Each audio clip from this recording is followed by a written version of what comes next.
बुद्धरत्न, धम्मरत्न, संघरत्न, सर्वश्रेष्ठ अशा ह्या 3 रत्नाला प्रथम त्रिवार अभिवादन।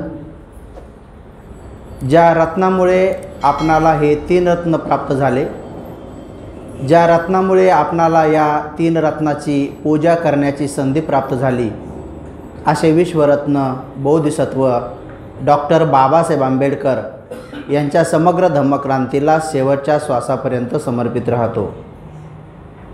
पवित्र अशा या धम्मदीप बुद्ध विहारामध्ये धम्माचे संस्कार आपल्यावर चांगल्या पद्धतीने पडावे म्हणून भगवंताचा धम्म आदेश पालन करता यावा व आपल्या सर्वांना सुद्धा आपल्या विनंतीच्या अनुषंगाने धम्म शिकवता यावा या निर्मळ हेतूने वर्षवासाच्या कालावधीमध्ये अधिष्ठान करून या ठिकाणी असलेले पूज्य करुणानंदजी थेरा, सर्व या 3 महिन्याच्या महापुण्यमान महापवित्र कार्यक्रमाचे सर्व आयोजक आयोजिका, संयोजक संयोजिका, दानदाते दानदात्या, उपासक उपासिका, बालक बालिकांनो, आपल्याला मी असा एक विषय सांगणार आहे की सध्या भारतभर पूर्ण भारतामध्ये घरोघरी तिरंगा अशा प्रकारचा एक नारा या शासनाच्या माध्यमातून लावला गेलेला आहे आणि अनेक लोक कधी-कधी त्या गोष्टीचं समर्थन करतात, कोणी असमर्थन करतात। शासनामध्ये बहुमत असल्यामुळं बहुमतातल्या शासनाला सुद्धा रोखू शकणारे राष्ट्रपती सुद्धा त्यांचेच असल्यामुळं बहुमतातल्या गव्हर्नमेंटला रोखण्याचे पॉवर राष्ट्रपतीला आहेत, पण यदा कदाचित राष्ट्रपती त्यांचे झाले तरीही संविधानाच्या कलमांचा उल्लंघन केलं म्हणून यांच्यावर कारवाई करण्याचे अधिकार सर्वोच्च न्यायालयाच्या न्यायाधीशाला आहेत, तोही त्यांचा असल्यामुळं साहजिकच ह्या 3ही क्षेत्रातल्या लोकांनी जर संविधानानुसार कारभार नाही केला तो त्या तिघांचेही चुका, राष्ट्रपती असतील, पार्लमेंट असेल आणि त्याचबरोबर सर्वोच्च न्यायालयाचे सर्वोच्च न्यायाधीश असतील, या तिघांनी सुद्धा संविधानाला सोडून जर काही काम केलं तर यांच्या चुका चव्हाट्यावर काढण्याचे पूर्ण अधिकार ज्या लोकशाहीच्या 4थ्या खांबाला आहेत, म्हणजे पत्रकारांना किंवा सोप्या भाषेमध्ये जे दैनिक वर्तमानपत्र आहेत त्यांना अधिकार आहेत, पण 90% तेही त्यांचेच असल्यामुळं हे जे मी सांगणार आहेत या गोष्टी बाहेर आलेल्या नाहीत, पण त्या सोशल मीडियावर बाहेर येत आहेत की मग मी तुम्हाला सांगतो की नेमकं देशात काय घडत आहे। काही दिवसापूर्वी आपण पाहिलं असेल की पूर्वी आपल्याकडे नोटा होत्या आणि त्या नोटावर स्वतंत्र भारताच्या संविधानाने 26 जानेवारीला स्वीकारलेल्या 1950 मध्ये स्वीकारलेल्या त्या भारताच्या संविधानाने नोटेवर सारनाथची मुद्रा ही मान्य कायद्याने केलेली होती। सारनाथची मुद्रा नोटेवर होती। सारनाथची मुद्रा ही 4 सिंहाची आहे, पण ती नोटेवर छापत असताना 4 सिंह छापता येत नसतात म्हणून ते 3 दिसतात, पण जेव्हा कधी स्तंभ जर उभारायचा असेल तर तो 4 स्तंभाचा असावा लागतो। ती सारनाथची मुद्रा आहे आणि ते शाक्यसिंह सिद्धार्थ गौतमाच्या बोधीचं, त्यांच्या धम्मचक्र प्रवर्तनाचं, त्यांच्या जन्माचं, त्यांच्या महापरिनिर्वाणाचं हे 4ही दिशेला त्यांनी जी सिंह गर्जना केलेली आहे, धम्माचा जो जयघोष केलेला आहे, उद्घोष केलेला आहे, जे सत्यवाणीचा निनाद केलेला आहे, त्याचे ते प्रतीक आहे। आणि म्हणून बाबासाहेबांनी त्याची फोड न करता या देशाला तेव्हाच बौद्धमय करून टाकलेला आहे। राष्ट्रपतीच्या खुर्चीच्या पाठीमागे धम्मचक्र प्रवर्तनाय लिहून बाबासाहेबांनी पुन्हा देखील या देशाचा प्रथम नागरिक व देशातील सर्वात मोठे अधिकार असलेले राष्ट्रपती जे आहेत, त्यांना त्यांच्या पाठीमागच बुद्धाचं वचन लिहून धम्मचक्र प्रवर्तनाय, म्हणजे खऱ्या अर्थानं गुलामीतून इथले बहुजन सुटले। चातुर्वर्ण व्यवस्था आता कायद्याने नाही, कास्टिझम नाही, अनटचेबिलिटी नाही, आता येथे समान सगळ्यांना अधिकार संविधानाने प्राप्त केले, म्हणजे साहजिकच धम्मचक्र प्रवर्तन आहे, म्हणजे खऱ्या अर्थाने धर्मचक्र प्रवर्तन पार्लमेंटमध्ये झालं आणि त्याचे अधिकार राष्ट्रपतीला आहेत म्हणून त्यांच्या पाठीमागे लिहिलेलं आहे, जे की आजही आहे। त्याचबरोबर तुम्हाला हेही माहीत असेल की आपल्या देशाच्या करन्सीवर, म्हणजे जगामध्ये देश ओळखला जातो त्या देशाची करन्सीमुळे ओळखला जातो, देश ओळखला जातो त्यांचं संविधान कोणतं आहे त्याच्यावरून ओळखला जातो आणि तो देश ओळखला जातो त्यांचा फ्लॅग, म्हणजे त्यांचा झेंडा कोणता आहे त्यावरून ओळखला जातो। तर दीक्षा घेण्याच्या अगोदरच्या ह्या गोष्टी आहेत, 50च्या आहेत. 6 वर्षानंतर आपण दीक्षा घेतली, ह्या दीक्षा घेण्याच्या अगोदरच्या गोष्टी आहेत. तसं 54-55 पासूनच बाबासाहेबाकडे हे काम आलेलं आहे लिखाणाचं. 47-48 पासूनच बाबासाहेबांनी जेव्हा अगोदर देश स्वतंत्र झाला तेव्हापासूनच 2 वर्ष 11 महिने 17 दिवसाच्या कालावधीमध्ये कंप्लीट करून आपल्या देशाला हे संविधान बहाल केलेलं आहे. तर त्या संविधान सभेमध्ये एक कायदा पास केला. 10 लोकांची बॉडी होती. त्या बॉडीमध्ये जवळजवळ त्या काळातले आताचे लोक म्हणणारे ब्राह्मणच होते. आणि त्यांनी एक फ्लॅग ॲक्ट म्हणजे तिरंगा झेंडा कसा फडकावायचा कसा उतरवायचा याचा एक ॲक्ट आहे, याचा एक कायदा आहे. त्या कायद्यानुसार जर तो झेंडा नाही फडकावला नाही उतरवला तर तिथल्या तहसीलदारावर कलेक्टरावर किंवा संबंधित त्या जबाबदार शासकीय आणि निमशासकीय व्यक्तीवर गुन्हे भरले जातात, त्यांना अटक होते, त्यांची जामीन होत नाही. अशा प्रकारचा तो कायदा आहे, त्याला फ्लॅग ॲक्ट म्हणतात. तर तोही लागू केला त्या टायमामध्ये.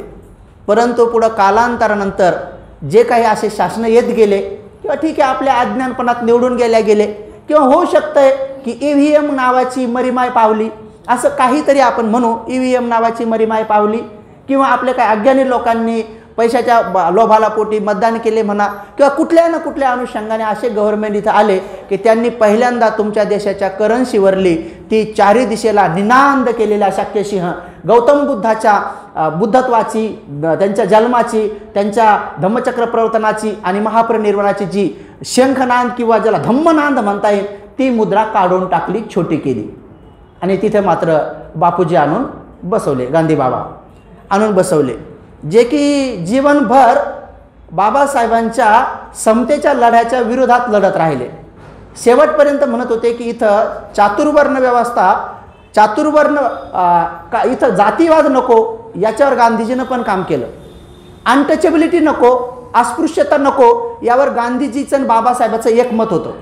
बाबासाहेब सुद्धा म्हणत होते की इथं जातीवाद नको, तर गांधीजी पण म्हणत होते की जातीवाद नको. पण गांधी बाबा एका गोष्टीमध्ये म्हणत होते की जातीवाद नसला तरी चातुर्वर्ण व्यवस्था राहिली पाहिजे, असं गांधीजीचं मत होतं. म्हणजे पर्यायानंच ब्राह्मण हे ब्रह्माच्या मुखातून जन्मले म्हणून तेच शिकतील, त्याच्या बाहूतून ते क्षत्रिय जन्मले म्हणून तेच लढतील, उदरातून कुठं वर्णाला जांगेतून वैश्य जन्मले म्हणून तेच व्यापार करतील आणि पायातून शूद्र जन्मले म्हणून त्यांचं काम या तिघांची सेवा करणे आहे.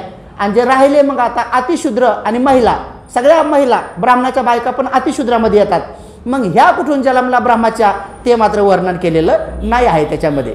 म्हणजे अतिशूद्र स्त्रिया आणि जे आताच्या काळामध्ये आपण म्हणू SC जे बिचारे हे म्हणजे अस्पृश्य समाज जो होता अतिशूद्र, तर हा ब्रह्माच्या कुठून जन्मला हे वर्णन नाही आहे चातुर्वर्ण व्यवस्थेमध्ये. मग हा 5वा एक वर्ण इथं तयार केला गेला जो गावकुसाच्या बाहेर ठेवला आणि त्यांचा स्पर्श, त्यांचा विंटाळ, त्यांची सावली पण चालत नव्हती. यदा कदाचित त्यांना थुंक आली आणि जमिनीवर जर त्यांनी थुंक टाकली तर बाकीचे त्याच्यावर ओलांडून गेले आले तर तेही विंटाळतील म्हणून त्यांच्या गळ्यात मडकं आणि पाठीशी झाडू ठेवण्याची सुद्धा इथं परंपरा राबवल्या गेली. आणि ती चक्क स्वतंत्र भारताच्या अगोदर शिवाजी महाराजांच्या काळापर्यंत, त्याच्या अगोदरपर्यंत ती चालली. आपल्या सगळ्यांना हे चांगल्या पद्धतीनं माहीत आहे. म्हणून उपासक आणि उपासिकांनो, देशाचा जो फ्लॅग आहे, जो तिरंगा आहे जे आपण म्हणतो, तर खऱ्या अर्थाने याला तिरंगा म्हणण्याची सुरुवात कुठून झाली याचाही थोडासा अभ्यासकाने अभ्यास करणं गरजेचं आहे. की जिथं स्पष्ट रूपाने त्याच्यावर 4 रंग आहेत, जिथं स्पष्ट रूपाने त्याच्यावर 4 रंग आहेत तरीही त्याला आपल्या देशामध्ये तिरंगा म्हणतात. तो 4 रंगाचा आहे. त्याच्यामध्ये हिरवा रंग आहे, त्याच्यामध्ये सफेदही रंग आहे आणि त्याच्यामध्ये केशरी भगवा रंग आहे. पण त्याच्यामध्ये चक्राचा रंग निळा आहे. मग त्या निळ्या रंगाला स्वतंत्र भारतात सगळ्याच लोकांनी म्हणणं का सोडून दिलं हेच कळत नाही. याच्यावर तुम्ही लोक का लिहित नाही? व्हॉट्सअप तर तुम्ही सगळे वापरता. तर आपल्याकडं तर असं आहे की आपल्याकडे जास्तीत जास्त कलेक्टरांची संख्या जास्त आहे. कलेक्टर म्हणजे जे प्री, मेन आणि ओरल परीक्षा IASची पास होऊन झालेले ते कलेक्टर, त्यांच्याबद्दल नाही बोलत मी. कलेक्टर म्हणजे इकडून तिकडून कलेक्ट करायचं आणि त्याची टर करून द्यायची, त्याचं नाव आहे कलेक्टर. म्हणजे व्हॉट्सअपवरचे कुठलचे मेसेज जमा करायचे ते टर्कन पाठवून द्यायचे, इकडून तिकडून पाठवून द्यायचे, असे त्याचं म्हणतात कलेक्टर. म्हणजे स्वतः 2 ओळी कधी लिहायच्या नाही, तर असा प्रश्न उपस्थित करायला काय हरकत आहे की तिच्यावर स्पष्ट रूपाने 4 रंग असताना देखील त्याला नेहमी तिरंगाच म्हटलं जातं. मग मधल्या त्या चक्राचा जो निळा रंग आहे तर त्या रंगाबद्दल कधी सांगितल्या जात नाही. ठीक आहे, तुम्हाला सांगितलं जातं की आपल्या देशाची हरित क्रांती, आपल्या देशामधली समता आणि आपल्या देशामध्ये जे शहीद होऊन गेलेल्या लोकांचे शौर्य म्हणा, त्याग म्हणा, त्याचे प्रतीक तुम्हाला 3 सांगितल्या जातात. पण त्या निळ्या चक्राचं काय ते का नाही सांगितलं जात तुम्हाला? तर ते आज मी सांगणार आहे तुम्हाला. आणि मग उपस्वाताचं सांगू की ते जे मध्ये चक्र घेतलेलं आहे तर ते कुठून घेतलेलं आहे? बाबासाहेबांनाच घेतलेलं आहे. त्यामुळे साहजिकच आहे की ते बाबासाहेबांनी टाकायला लावलेलं आहे. कारण पार्लमेंटमध्ये अगोदर स्वतंत्र भारतामध्ये 47 पर्यंत गांधीजीचा चरखा फ्लॅगवर फडकलेला आहे. जुने लोक जे असतील त्यांना चांगलं माहीत आहे की स्वतंत्र भारतामध्ये पण फडकलेला आहे तो. पण जेव्हा संविधान सभेनं जेव्हा देशाने संविधान स्वीकारलं तेव्हा मात्र हा प्रश्न उपस्थित झाला की आपल्या या ध्वजावर हा चरखा इकडून बरोबर दिसतो पण दुसऱ्या साईडनं तो उलटा दिसतो. आणि मग एकमताने पार्लमेंटमध्ये ठरलं की त्यावर काय टाकायचं, कोणतं चिन्ह टाकायचं. बाबासाहेब हे सावध होते, सगळे कागदपत्र घेऊन गेले होते, जगातले सगळेच त्यांच्याकडे पुरावे होते.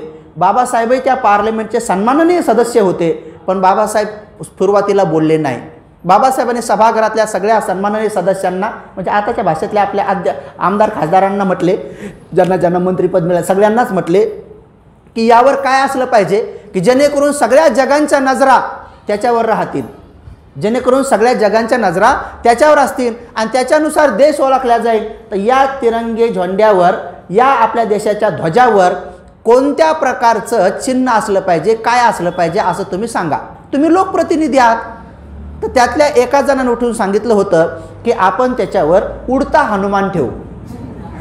माहिती आहे का तुम्हाला पार्लमेंटमधल्या चर्चेच्या अनेक जे अभ्यासक लोक आहेत त्यांना माहिती आहे की हे गोष्ट ज्यांचे अभ्यासक आहेत ते सांगू शकतात की आपण उडता हनुमान ठेवू म्हणून एक लोकप्रतिनिधीने सांगितलं होतं. बाबासाहेब होते. कधीही कोणालाही असं काही ते जाणीवपूर्वक विरोध करत नव्हते. तर त्यांना त्यांचा विरोध करण्याचा हा प्रज्ञाक्षेत्राचा त्यांचा तो हातखंडा होता. तर ते म्हणाले आपण उडता हनुमान ठेवू आणि जेव्हा जग पाहीन तर आपलं ते उडत्या हनुमानाचं प्रतीक म्हणजे आपण भरारी घेत चाललोत, म्हणजे आपण उडत चाललोत, अशा प्रकारे आपले ते विकासाचं चिन्ह दिसेल म्हणे. तर बाबासाहेबांनी त्यांना उभं राहू दिलं आणि मी ठीक आहे म्हणे, महाशय तुमचं जे म्हणणं आहे महोदय ते आपण मान्य करू, काय हरकत नाही. परंतु तुम्ही सांगावं, जर जगाने तुम्हाला विचारलं की हे कोण आहेत तर तुम्हाला यांचा सगळा इतिहास सांगता आला पाहिजे. तर मग ते कोण आहेत तर म्हणे हनुमान आहेत. मग त्याचे बाप आणि माय कोण आहेत तर ते खालीच बसला. कारण जर तुम्हाला एखाद्या फॉरेनच्या माणसानं जर येऊन इतिहास विचारला की बा तुम्ही कुठून घेतलेला आहे, कोणतीही गोष्ट जर घ्यायच्या ते देशाचं चिन्ह आहे ना, ते काही एखाद्या घरात बिराला दिलेलं नाव नाही आहे ना, किंवा एखाद्या राज्याला दिलेलं नाही आहे ना. तर तो जर एवढा मोठा इतिहास जर त्यांनी तुम्हाला विचारला तर मग हनुमानाचे वडील कोण आहेत, हनुमानाची आई कोण आहे, हनुमानाचे बहुजनासाठी कार्य काय आहे, हनुमानांची एज्युकेशन कोणत्या विद्यापीठात झालेलं आहे, त्याच्यानंतर त्याचं ज्ञान डिग्र्या त्याने कुठं मिळवलेल्या आहेत, त्याचं कार्यक्षेत्र कोणतं आहे आणि देशाच्या स्वातंत्र्यासाठी त्याचं योगदान काय आहे, असे प्रश्न बाबासाहेबांनी उपस्थित केले. ते महाशय खाली मान घालून बसले तर डबल उठलेच नाही. त्यांच्यासारखेच दुसरे एक तयार होते. एका देवीचं टाका म्हणण्यासाठी ते पुढे बोललेच नाही. ते म्हणजे मला बी असेच प्रश्न विचारतील, कारण त्यांचं बी नाव अगोदर स्पीकरकडे दिलेलं होतं ना. स्पीकरकडे हे द्यावं लागतात वेळ देण्यासाठी, तुम्ही ते बघत असताना आजकाल थोडंसं हे. तर ते पुढे बोललेच नाही, त्यांचं नाव दोनदा घेतलं तर ते म्हणे राहू द्या म्हणे, कारण त्यांना भीती वाटली की बाबासाहेबांचे ह्या मरीमायचा जन्म कोणता आहे, हिचं आजूळ कोणता आहे, हिचं मामकुळ कोणतं आहे, हिचं जन्म झाला तर त्या दवाखान्यातलं समजा कोणते नर्स डॉक्टर होते, काय होते, म्या म्हणत रडत जन्माला आली का देवी म्हणून अशी ॲ करत आली, कसं असं काय सांगा बाबासाहेब काय विचारतील. तर त्यामुळे ते महाशय पुढे काही बोललेच नाही. आणि सभागृहात बाबासाहेबाशिवाय एवढं कोणी विद्वान नव्हतं की त्याला तुरंत तिथं काहीतरी सुचन आणि त्याचा इतिहासही सुचन. आणि बाबासाहेब सगळा इतिहास घेऊन गेलेलेच होते. म्हणून उपासक आणि उपासिकांनो, एक रहस्यमय गोष्ट अशी झाली की पूर्ण सभागृहांना विनंती करावी लागली. शेवटी तुमच्या आमच्या पिताला बाबासाहेबाला विनंती करावी लागली की बाबा साहेब, मग मिस्टर आंबेडकर, मग तुम्हीच सांगा की आपल्या देशाचं त्या ध्वजावर काय चिन्ह असलं पाहिजे की जगात आपला मान सन्मान वाढला पाहिजे. आणि तेव्हा बाबासाहेब उठतात आणि सम्राट अशोकांचा इतिहास सांगतात. तेव्हा बाबासाहेब उठतात आणि म्हणतात, या देशाचेच भूमिपुत्र, या देशामध्येच वाढले, या देशातच जन्मले, हे त्यांचे पिता, ही त्यांची माता, हे त्यांचं मामकुळ, हे त्यांचा जन्म, इथं त्यांचा राज्याभिषेक झाला, इथं त्यांच्या राजधान्या होत्या, इथून त्यांनी राज्यकारभार केला आणि हे संपूर्ण जम्बूद्वीप त्यांनी या कन्याकुमारी पासून तर अफगाणिस्तान, बलुचिस्तान, पाकिस्तान तर पार लगे बर्माच्या ह्या बॉर्डरपर्यंत हे संपूर्ण जम्बूद्वीप ज्याच्या आधिपत्याखाली होतं. पुढे त्यांनी अशा पद्धतीने मानवतेचा धर्म स्वीकारला. बौद्ध धर्म नाही म्हटले बाबासाहेब तेव्हा, कारण स्वीकारला नव्हता आपण. हे माहिती आहे तुम्हाला, बाबासाहेबांनी 56ला धम्म काहून स्वीकारला उशिरा? अनेक लोकांना कळतच नाही. कारण बाबासाहेबांनी घोषणा तर येवलेला 35ला केली. 35 आणि 56 मध्ये किती अंतर आहे? 21 वर्ष. 21 वर्ष बाबासाहेबांनी का घालवले? तर काही लोक म्हणतात अभ्यास करण्यासाठी. मी तुम्हाला त्याच्यातला एकमेव पुरावा सांगतो की एवढा टाइम याच्यासाठी लावला कारण संविधानात बाबासाहेबाला बुद्धाचे विचार टाकायचे होते, देशावर चक्र टाकायचं होतं, नोटेवर सारणाची मुद्रा आणायची होती. जर अगोदर धम्म स्वीकारला असता आणि मग टाकायला गेलो असतो तर लोक म्हटले असते नाही नाही ते तुमच्या धम्माचाही टाकता येणार नाही.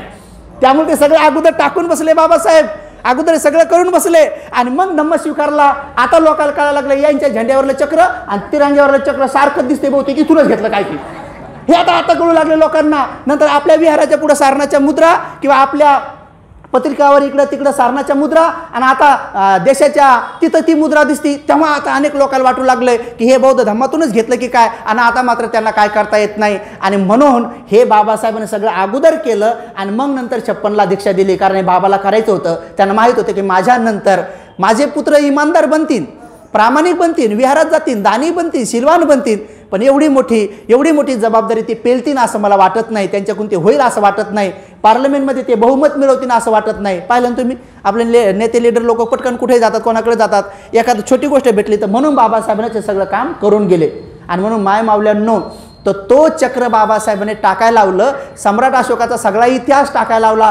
कारण बाबासाहेबाला सुद्धा वाटलं की मी जर हा सगळाच इतिहास यांना बारीक बारीक सांगन तर हे टाकू देणार नाही, कारण यांच्या मनात सुद्धा जातीवाद उत्पन्न होईल. आणि बुद्धाच्या अगोदरपासून या देशात 2 संस्कृत्या चालतच आलेल्या आहेत. एका संस्कृतीला नाव श्रमण संस्कृती आणि एक आहे ब्राह्मण संस्कृती. ह्या नेहमी चालतच आलेल्या आहेत. आणि म्हणून बाबासाहेबाला माहित होतं की मी ह्या भारतीय संविधानाच्या अनुषंगाने श्रमण संस्कृतीचा विजय करणार आहे. कारण जो की सम्राट अशोकाच्या घराण्यातला बृहस्पती नावाचा राजा दसऱ्याच्या दिवशी मारला होता आणि त्या दिवशी पुष्पशृंग मित्राने इथं चातुर्वर्ण व्यवस्थेचा विजय करून जी प्रतिक्रांती केली होती तिच्यावर क्रांतीचा विजय करण्यासाठीच बाबासाहेबांनी मुद्दाम श्रमण संस्कृतीचा विजय केला. कारण तेव्हा ब्राह्मण संस्कृतीचा विजय झाला होता. म्हणूनच बहुजनाला मधला काळ तो बिकट गेला. त्यांच्या हालाकीचे दिवस आले. त्यांच्यावर काय हाल्यापेष्ट आल्या मला वाटतं त्या जवळजवळ आपल्या सगळ्यांना माहीत आहे. त्या पुन्हा दोहरण्याची आवश्यकता नाही. आणि मग तेव्हापासून आपल्या देशाच्या या झेंड्यावर ते चक्र टाकल्या गेलं आणि ते चक्र 24 आऱ्याचं आहे. तर ह्या 24 आर्या कुठून घेतल्या, कशा घेतल्या या संदर्भात तुम्ही नीट ऐका. त्या चक्राचा रंग निळाच का आहे? कारण त्याचा निळा रंग असा आहे की तो महाविशाल तथागताच्या महाकरुणेचं लक्षण आहे. जसं की त्याची सीमा नाही. जसं की आकाशाची सीमा आहे का? तर आकाशाचा रंग कोणता आहे? निळा आहे. त्याची सीमा आहे का? तो म्हणतो का की मी याच्या घरावर, त्याच्या छतावर, याच्या झोपडीवर, त्याच्या शेतावर, याच्या विहिरीवर मी आता माझं निळा रंग किंवा माझी छाव ठेवणार नाही? आणि त्याची काही सीमा आहे का? आकाश अमक्या अमक्या गावात टेकलेला आहे, टमक्या गावावर टेकलेला आहे का इथं त्याला काही हे दिलेलं आहे, आधार दिलेला आहे, असं तुम्ही कधी ऐकलं का आतापर्यंत? म्हणून ते असीम आहे. त्याची काही सीमा नाही. ते अथांग आहे. काही त्याचा थांगपता नाही आहे. म्हणून बुद्धाची मैत्री करुणा अथांग आहे. ती कशी आहे? तर बाबासाहेब वर्णन करतात की महाकारुणिक बुद्ध हे तुमच्या आणि माझ्यासारखे 2 पेशीचे नाही आहेत. त्यांच्या शरीरामध्ये 3 पेशा असतात. आपल्याकडे एक श्वेत पेशी असते, रेड पेशी.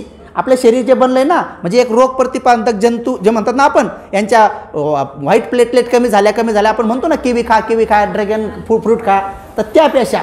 तर आपल्या सगळ्यांच्या शरीरामध्ये 2 पेशा असतात.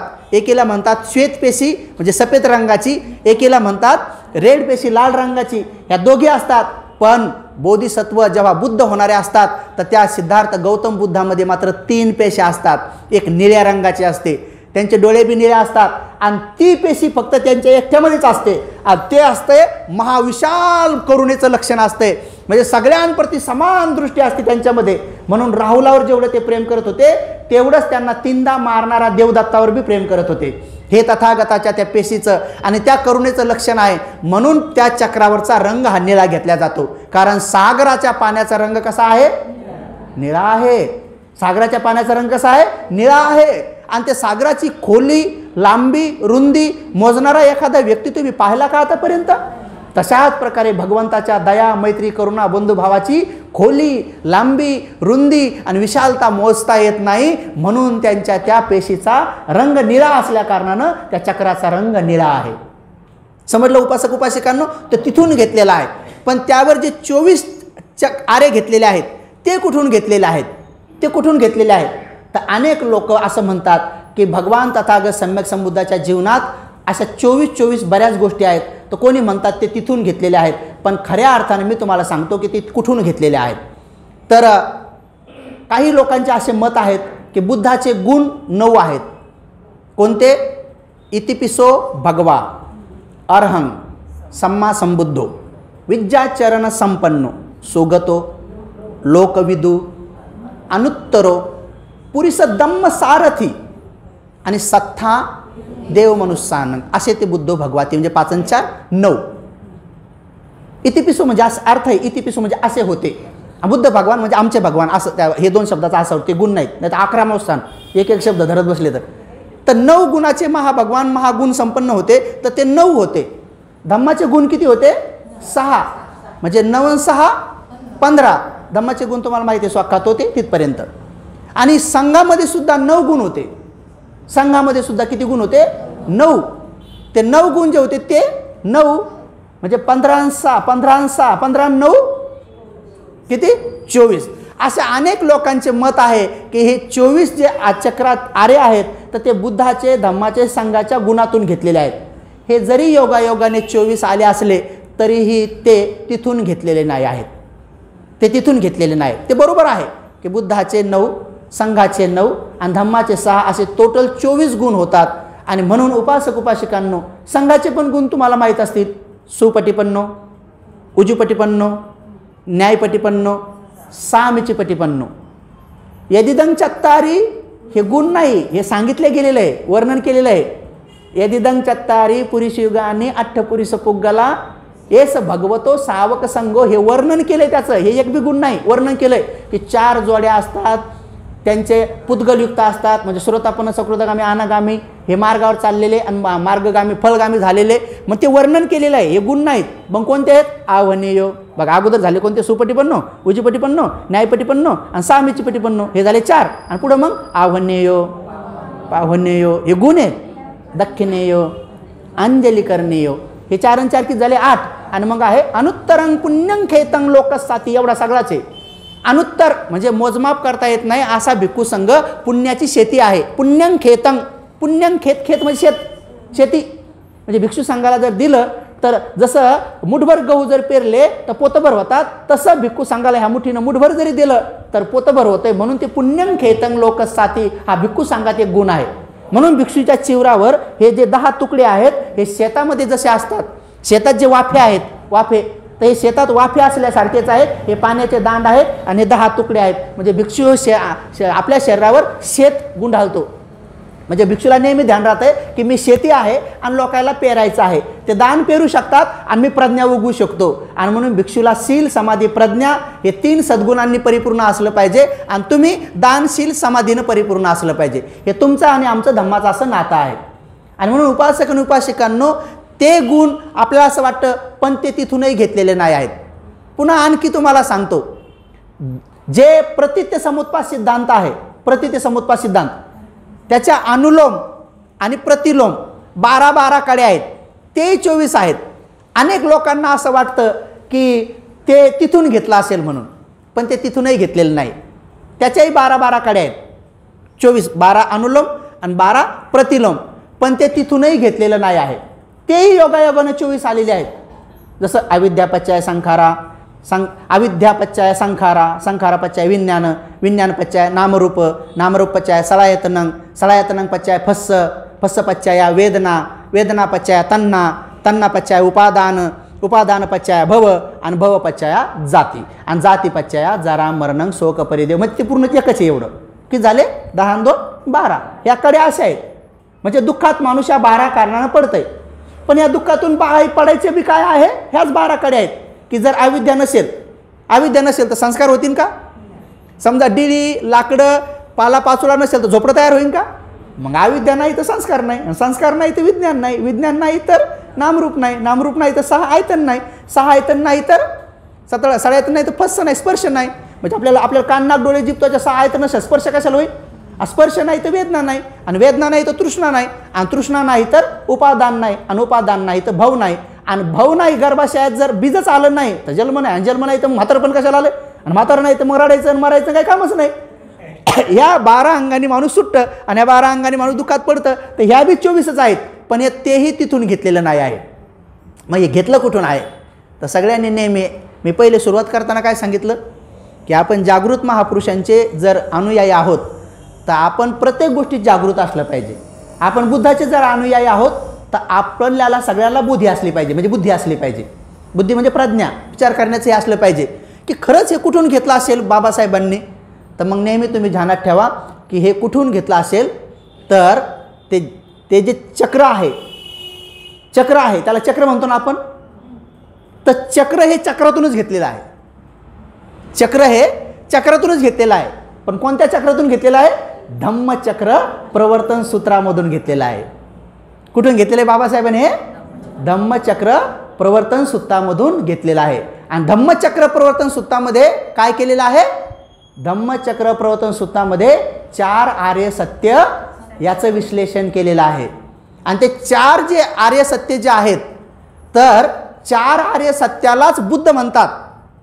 4 आर्य सत्याला काय म्हणतात? बुद्ध म्हणतात. आणि हे बुद्ध या तुमच्या तिरंगी झेंड्यावर बाबासाहेबांनी आणून ठेवलेले आहेत. फक्त त्यांचं चित्र नाही, तर त्यांचं काय आणून ठेवलेलं आहे? त्यांचं जे दुःख, त्या दुःखाचं कारण, त्या दुःखाचं निवारण आणि त्या निवारणाचा जो मार्ग आहे, तर ते साऱ्या गोष्टी 24 आहेत. आणि त्या 24 गोष्टी त्या चक्रामध्ये तथागताने आणून बाबासाहेबांनी आणून ठेवलेल्या आहेत. आता त्या 24 कोणत्या आहे हे मी तुम्हाला विश्लेषण करतो आणि शेवटच्या 2 मिनिटांमध्ये मग नंतर उपवासात कसं पालन करायचं ते सांगतो. आता त्या 24 कशा घेतलेल्या आहेत? 4 आर्य सत्य आहेत. तर पहिलं कोणतं आहे? दुःख आर्य सत्य. तर ह्या दुःख आर्य सत्यामधून 12 गोष्टी घेतलेल्या आहेत. कारण बुद्धाला बुद्धत्व प्राप्त झालं तर त्यांना समजलं की मनुष्य जगामध्ये दुःख आहे, पण ते दुःख किती आहेत? 12 प्रकारचे दुःख आहेत. आणि हिच्यामधून ना राजा, ना राणी, ना महाराजा, ना महाराणी, ना रंक, ना रावण, ना कोणी, ना असुर, ना कोणीची त्यातून सुटत नाही. ह्या सगळ्यांना ह्या 12 अवस्थामधून जावंच लागतं. 12 प्रकारचे दुःख त्यांना येतातच. बुद्ध फक्त एवढ्यावर थांबले नाही, दुःख सांगून थांबले नाही. त्यांना विचारलं की दुःख म्हणजे नेमकं काय? तर बुद्ध भगवान काय सांगतात? जातीपि दुःखा, पहिलं दुःख. जन्म होणं दुःख. जरापि दुःखा, हे दुसरं दुःख. व्याधीपि दुःखा, आपण सगळ्यांना पाहिलं. म्हातारपणी येते की नाही? सगळ्यांना रोग येतो की नाही? हे मरणंपि दुःखं, हे चौथं दुःख. मग पुढे काय म्हणतात? अप्रियेहि संपयोगो दुःखो, म्हणजे जे प्रिय नाही आणि त्याचा संयोग झाला तर हे एक दुःख. प्रियेहि विपयोगो दुःखो, जे प्रिय आहे आणि त्याचा वियोग होत आहे, ते दूर चाललंय, नष्ट होऊ लागले किंवा खराब होऊ लागले किंवा मरू लागले, काय जे होईल तर याचं बी दुःख. प्रियेहि विपयोगो दुःखो. पुढं सांगितलं यम पिंछं न लभती तंपि दुःखं, म्हणजे जी इच्छा व्यक्त करतो ती इच्छा पूर्ण होत नाही त्याचं दुःख. संकिथेन पंचुपादान खंदा दुःखा. बघा इथं हे कोणते सांगितले? बुद्धाने पहिलं जन्म होणं दुःख, म्हातारा होणं दुःख, रोग होणं दुःख, मरून जाणं दुःख, प्रियाचा वियोग, अप्रियाचा संयोग, त्यानंतर ज्या मनात इच्छा व्यक्त केल्या त्या इच्छा पूर्ण होत नाहीत त्याचं दुःख. की झालं 4 आणि 3 7 झाल्या. आणि मग आता 5 कोणत्या माहिती का? संकिथेन, म्हणजे संक्षिप्त मध्ये पंच उपादान खंदा दुःखा, म्हणजे खऱ्या अर्थाने 5 उपादान स्कंदाचं दुःख आहे. तर ते 5 उपादान कोणते? अग्नी, वायू, जल, पृथ्वी आणि मन. हे झाले 5. 7 आणि 5 12.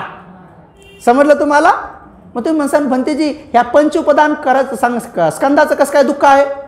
अहो हे जेवढे बी समजा जन्म होणं दुःख, तर बाळ रडत रडत जन्मतंय, तर खरं सांगा ते बाळ रडतंय तर त्याला दुःख होतंय का सुख होतंय?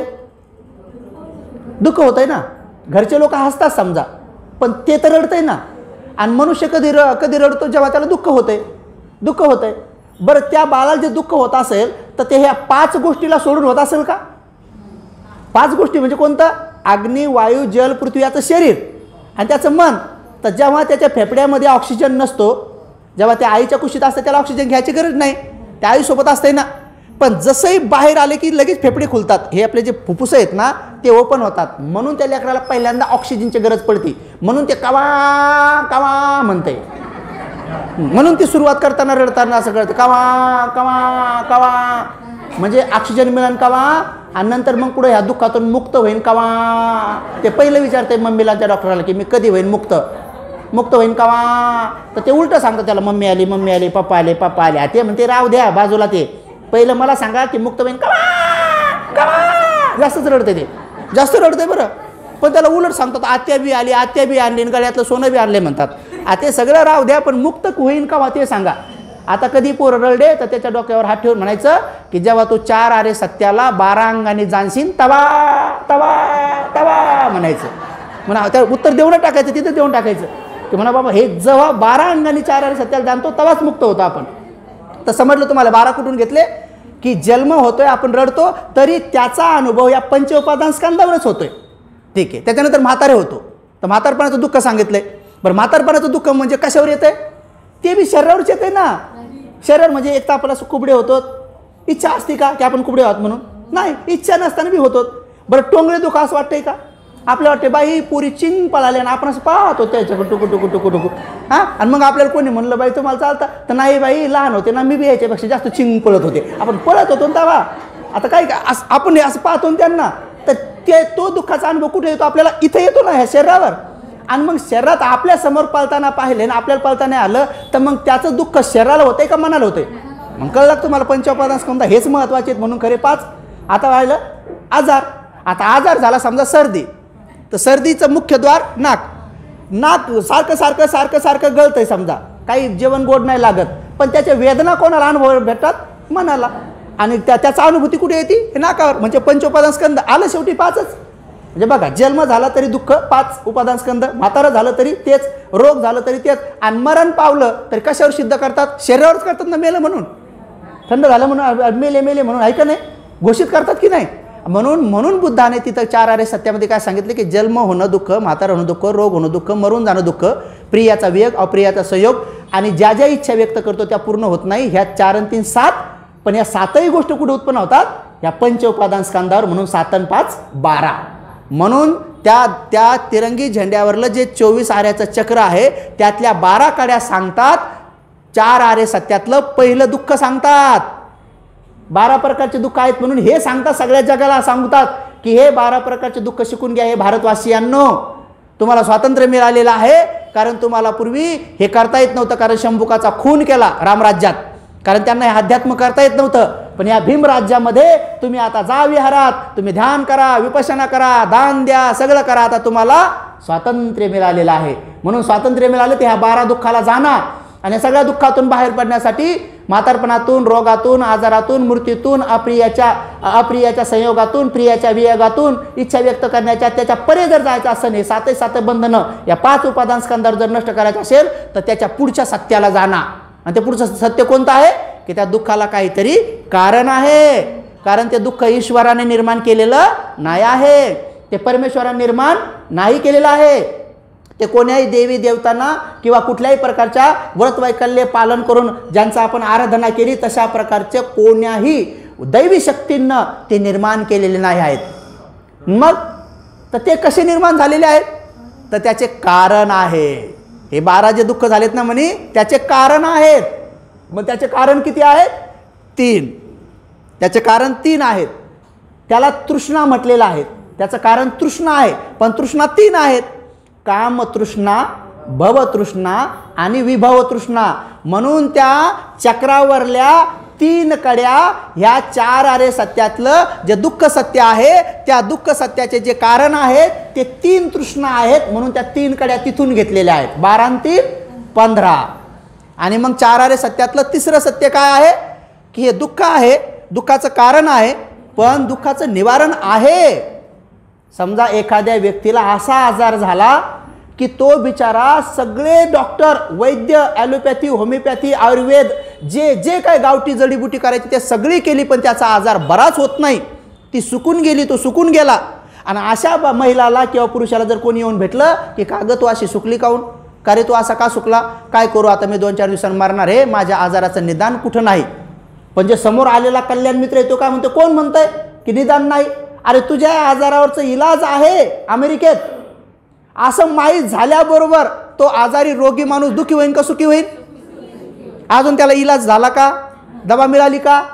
पण याच्यावर इलाज आहे एवढं माहीत जरी झालं तरी माणूस सुखी होतो. आणि म्हणून जगात बुद्धाशिवाय अगोदर कोणीच सांगितलं नव्हतं की दुःखाचं निवारण होऊ शकतं. हे पहिले महापुरुष बुद्ध आहेत, त्यांनीच हे सगळं सांगितलं. जेव्हा सगळ्यांना कळलं की दुःख आहे 12, त्याचे कारण आहे 3, पण याचं निवारण होऊ शकतं असं म्हणता क्षणी सगळ्या लोकांमध्ये प्रसन्नता उत्पन्न झाली. त्या दिवशी पण सांगितलं ना की नरकातले प्राणी कसे खुश झाले, काय झाले, न कुठं नमोतस्स, तर ते प्रसन्न झाले, खुश झाले सगळे. आणि खुश झाल्यानंतर काय झालं की ते म्हणाले मग याचे हे मुक्तीचा मार्ग कसा आहे, मुक्ती कशी आहे किंवा निरोध, त्याचं नाव आहे की 4 आर्य सत्यापैकी दुःख सत्य, दुःख समुदय सत्य हे आहे दुःख निरोध सत्य. मग दुःख निरोध सत्यामध्ये काय व्याख्या केली भगवंतांनी? चागो, पटिनिस्सग्गो, मुक्ती, अनालयो. ह्या सगळ्यांचा अर्थ एकच आहे. ह्या सगळ्यांचा अर्थ काय आहे? एकच आहे. याचा अर्थ आहे निब्बाण. निब्बाण जर प्राप्त झालं तर तुमच्या ह्या दुःखाचं कारण तुम्हाला सापडतं आणि या दुःखातून तुम्ही मुक्त होता. म्हणून निब्बाण हे एकच आहे. जरी याला त्यागो म्हणजे त्याग, त्यागो, मुक्ती, अनालयो म्हणजे जरी ह्या सगळ्या शब्दाचा जर तुम्ही अर्थ काढला तर त्या सगळ्यांचा अर्थ एकच होतो, निर्वाण. म्हणून हे एक निब्बाण हे एक, त्या 24 आर्याच्या चक्रावर हे तिसऱ्या सत्यामधून हे एक निब्बाण तिथून घेतलेलं आहे. किती झाले? 16. पहिले 12, हे 3 15 आणि हे 16 म्हणजे निब्बाण, तिसरं सत्य निब्बाण हे एक कडी तिथून घेतलेली आहे. आणि त्यानंतर मग 4थं आर्य सत्य त्यांना सापडलं की हे निब्बाण प्राप्त करण्याचा काही मार्ग असेल ना. सांगून तर टाकलं तुम्ही की निब्बाण आहे, दवा तर सांगितली तुम्ही की अमेरिकेत आहे, पण अमेरिकेत जाण्याचा काही मार्ग असेल ना. हो आहे. इथे एक मनुष्य असतो, त्याच्याकडे जाऊन आपले डॉक्युमेंट द्यायचे, पासपोर्ट तयार करायचा, इकडे छावणीत पोस्ट ऑफिस असते, पासपोर्ट तयार करायचा, हे पहिला मार्ग. मग पासपोर्टच्या नंतर तुम्ही व्हिसा बनवायसाठी ॲप्लिकेशन करायचं, हे दुसरा मार्ग. मग त्यासाठी तिकिटासाठी पैसे जमा करायचे आणि ते आहेत पैसे, बरं ठीक आहे. नाही मग प्लॉट विकायचा, काय विकायचं, 1000-12 करायचं ना, हे तिसरा मार्ग. आणि मग त्यानंतर टमक्या ठिकाणी विमानाचं तिकीट भेटतंय, हे 5वा मार्ग. आणि मग ट्रेननं म्हणा, बसनं म्हणा, स्वतःच्या गाडीनं विमानतळावर जायचं आहे, तिथं माशीच्या शेपटाचं नाही तर पक्षाच्या आकाराचं एक विमान उभं असतंय, मग ते तिकीट त्याला दाखवायचं आहे. आणि मग आत गेल्यावर वेलकम हवे सुंदर्या म्हणतात आणि बसा म्हणतात, तिच्यात बसायचं असते. आणि मग तिथं उतरायचं असते, तिथं त्या डॉक्टरचा पत्ता घ्यायचा आणि तिथं जायचं. आणि ती जे दवा देतील ती खायची म्हणा, प्यायची म्हणा, लावायची म्हणा, हा त्याचा मार्ग आहे. आणि मग हे सगळं केल्यानंतर ती खरंच गेली, तिनं खरंच दवा घेतली, 8 दिवस खाल्ली आणि नंतर ती दवा करून पुन्हा त्याच माणसाला जेव्हा ती 2 महिन्यांनी दिसली, तेव्हा ताजी तवाने टवटवीत दिसली, तर ती म्हणे बाई तू तर पहिल्यापेक्षाही भारी झाली, कारण तू सांगितलेली दवा मी प्रॅक्टिकल केली. तर मग तो प्रॅक्टिकलचा मार्ग कोणता आहे? आर्य अष्टांगिको मग्गो. तो आर्य अष्टांगिक मार्ग आहे, 4थं आर्य सत्य. निब्बाण शब्द आपण सगळ्यांनी ऐकला, पण त्या निब्बाणापर्यंत जाण्याचा मार्ग कळला पाहिजे ना आपल्याला की कोणता आहे. तर मग भगवान म्हणाले की तो 8 अंगांनी परिपूर्ण, तो 8 गुणांनी भरपूर अशा प्रकारचा तो असा मार्ग आहे, त्याचं नाव आहे आर्य अष्टांगिक मार्ग. मग ते 8 कोणते? सम्यक दृष्टी, सम्यक संकल्प, सम्यक वाचा, सम्यक कर्मांत, सम्यक आजीविका, सम्यक व्यायाम, सम्यक स्मृती आणि सम्यक समाधी. 8 तर कळलं तुम्हाला किती झाले होते? 16 आणि 8 24. म्हणून 24 ते बी चक्र आहे आणि हे बी चक्र आहे, म्हणून चक्रातूनच घेतल्या जाते. जरी बुद्धाचे धम्माचे संघाचे गुण 24 आहेत, जरी प्रतीत समुत्पाद सिद्धांताचे अनुलोम प्रतिलोम 24 आहेत, आणि हे धम्मचक्र प्रवर्तन 4 आर्य सत्याचे सुद्धा हे रहस्य 24 आहेत, पण या तिन्हीपैकी बाबासाहेबांनी हे धम्मचक्र प्रवर्तनातूनच घेतलेलं आहे. कारण धम्मचक्र प्रवर्तन आणि तिकडे ते बी त्या दिवशी संविधान स्वीकारलं म्हणजे काय झालं, धम्मचक्र प्रवर्तनच झालं ना, एक प्रकारे धम्मचक्र प्रवर्तनच झालं ना. आणि म्हणून बाबासाहेबांनी ते 24 जे आर्य आहेत तर ते हे 4 आर्य सत्यामधून घेतलेले आहेत, जे की मी तुम्हाला आज सांगितले. आणि पुन्हा जे लोक म्हणतात ना बाबासाहेबांनी विपश्यना नाकारली, तर त्या सगळ्या लोकांना उत्तर आहे हे जे आर्य अष्टांगिक मार्ग आहे का नाही. तर जर कोणी म्हणलं की बाबासाहेबांनी विपश्यना नाकारली तर त्यांना म्हणायचं साहेब की बाबासाहेबांनी 22 प्रतिज्ञा दिलेल्या आहेत का नाही, विपश्यना केली का नाही केली माहीत नाही, बाबासाहेब गेले, पण 22 प्रतिज्ञा दिली याचे तर पुरावे लोक जिवंत आहेत ना आपल्याकडे अजून, की 22 प्रतिज्ञा बाबासाहेबांनी दिल्या. तर त्यात एक प्रतिज्ञा आहे की नाही की मी भगवान बुद्धाने सांगितलेल्या अष्टांग मार्गाचा अवलंब करीन. तर म्हणावं साहेब मला अष्टांग मार्गामधले 7 गोष्टी कळल्यात, सम्यक दृष्टी कळली, कळो का नाही कळो पण हो म्हणायचं. सम्यक दृष्टी कळली, सम्यक संकल्प कळला, सम्यक वाचा कळली, सम्यक व्यायाम आजीविका कळली, व्यायाम कळला, स्मृती कळली, पण साहेब मला सम्यक समाधी कळली नाही. तर सांगा बरं सम्यक समाधी बाबासाहेबांनी कशी करायची सांगितली. तर बाबासाहेबांनी सांगितले ना सम्यक समाधी, अष्टांगिक मार्ग सम्यक समाधी आहे ना. मग तो म्हणू शकतो का की रोडवर जाणे, मोर्चे करणे, दगडफेक करणे, गाड्या अडवणे, जाळपोळ करणे, नारे देणे हे हे असेल का बरं सम्यक समाधीमध्ये. समाधीचा अर्थ किती स्पष्ट आहे. समाधी शब्द वापरला की एकाग्र बसणे, भलं कोणाला नसेल डोळे लावायचे तर असे डोळे उघडे ठेवून का बसा ना, तुमच्या मना करा, पण एका जागी बसणं तर असेल ना, असं चिंग इकडे तिकडे पळणं तर नसेल ना. बरं समाधी सम्यक समाधीचा अर्थ असा आहे का की आपले 5 घर सोडून 6व्या घरी चुगली लावून येणे, असा असू शकतो का. किती साधी गोष्टी. तुम्ही समाधीचा शब्द काढा ना, सम्यक समाधीचा अर्थ तुम्ही कोणत्या अंगाने काढा, समाधी शब्द आला म्हणजे डोळे लावणं आलेच ना. मग तिथं लागलं तर भीमाचं नाव घ्या का बुद्धाचं घ्या, तो म्हणा नाही पटत दुसरं काही, त्याचं नाही ते खरं, ते तर नैसर्गिकच सांगितलेलं आहे. पण एवढ्याहून तर लक्षात आलं पाहिजे की सम्यक समाधीचा अर्थ तोच होतो जो की आज विपश्यनेचा होतो. आणि तो बुद्धाने त्याच्या धम्मग्रंथामध्ये जीवन सुचिता राखणे म्हणजे काय या चॅप्टरमध्ये कायानुपස්සना, वेदनानुपස්සना, चित्तानुपස්සना आणि धम्मानुपස්සना या सदराखाली बाबासाहेबांनी लिहिलेला आहे. या 4हीचा अर्थ होतो विपස්සना. आणि म्हणून उपासक उपासिकांना आजच्या क्षणी जास्त उपदेश न देता मी तुम्हाला ते 4 सत्यचं चक्र कुठून घेतलं ते आजचं मी तुम्हाला सांगितलेलं आहे.